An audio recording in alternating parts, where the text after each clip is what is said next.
So it is currently, I don't know if y'all can see this. It's 10:57 at the time I'm recording this.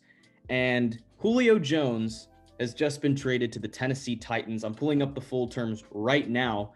Um, it's Jones and a sixth round pick in the 2023 draft to Atlanta for a second round pick in 2022, along with a fourth rounder in 2023 to the Falcons. And obviously, Atlanta just wanted to, they wanted to unload some salary with Julio Jones's contract.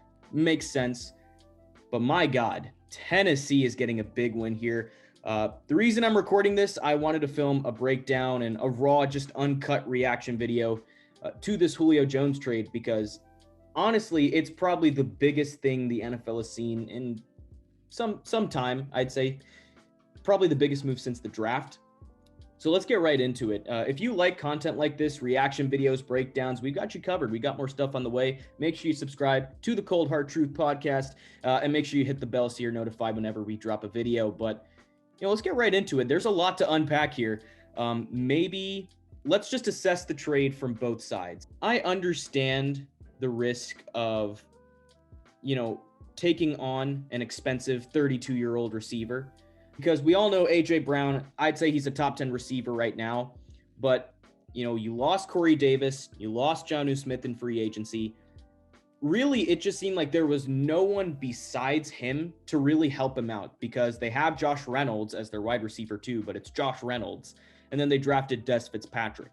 That's really just not good enough. So we said this in our previous podcast, but adding Julio Jones, it just immediately changes that wide receiver situation and makes it a lot more secure. And now the Titans were already in the playoff mix for the past few seasons they have. And they've just added a guy who, if healthy, is still dynamic, is still a top 3 receiver in my book. And I think he's going to fit perfectly in this Titans offense. If Tannehill runs play action, he'll be open on deep shots. He can create yards after the catch. He's a stud. He is a bona fide superstar. He's going to make Brown better, not only just compliment him, but make him better. So to be able to add that type of presence for a second round pick and a pick swap, that's a giant win for Tennessee. I don't care, what money they got to take on because Tennessee will work around it. They had a plan in mind. And the cap is only going to rise moving forward. So that's going to make Julio Jones easier to handle. But meanwhile, we look at the Falcons here. It's tough to put a grade on it just yet because we have to see how the Falcons do in the future. I could say that about Tennessee as well, but they did what they, set out to do. They wanted to unload Julio Jones' salary, and they did it. But here's the thing. They could have gotten more. They could have gotten... I don't think they would have gotten a first, but they could have gotten more than a second and a pick swap for Julio Jones. So I don't know if I guess the value just kind of went down over time rather than go up because in contrast, we saw with the Matthew Stafford trade, the value was really low, but then we saw it go higher and higher until the Rams finally made that deal. But it's a QB versus a wide receiver, and wide receiver trades in the past, we saw what happened with D-Hop, and now with Julio Jones, I'm really thinking this is going to be a steal. For the Tennessee Titans. But again, Atlanta was put in a terrible situation. This is not on the new regime. It's on the old regime. They just had to do this just so they could sign their draft class. Just keep that in mind. They were in a terrible position with the cap. They're still in a pretty bad position with the cap. This Julio Jones situation just helps it out. And again, the Falcons, they're not close to contention. They've still got a ways to go. They have a defense that still needs some rebuilding. But I mean, again, they did what they had to do. But for the Titans, let's look at the long term. I think Tennessee is going to win the AFC South. I think they are a better team than the Colts. I don't know how hot that is. Probably won't be that hot. But honestly, in my mind, they're a top 4 team in the AFC. I am that confident about the Tennessee Titans.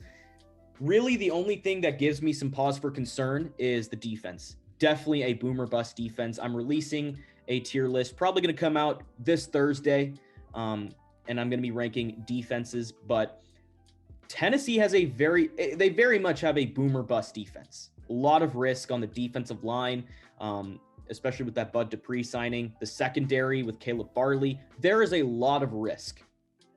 But this offense is just straight up deadly. Ryan Tannehill, Derrick Henry, Julio Jones, A.J. Brown. Who's stopping that? Like, someone will. But who? Only elite defenses are really going to stop that. And honestly, I think it's a great trade for Tennessee. Not much to say about that. I mean, both teams got what they set out to do. So in that sense, you may as well call it a win-win. But I feel like the Falcons could have gotten better value out of that trade. I mean, we just got to be honest with ourselves. So I guess if I had to assign grades, I'll give the Titans an A, potentially an A+, just because of how great that trade was for them. The Falcons, on the other hand, I want to go with a B, just somewhere in the middle. You could probably lower that to a B-. If you're really not generous, you could go C+. But I'll roll with the B for now, only because I think only time will tell how good this trade ended up working out for the Falcons. They did what they had to do, as I said. So thank you guys for watching. Really appreciate you guys tuning in and supporting us. I will have a tier list dropping on Thursday, so keep an eye out for that. And we got a lot more content on the way, man. Cold Hard Truth, still on the rise. I will see you guys next time. Make sure you subscribe and hit that notification bell if you enjoyed this. Peace.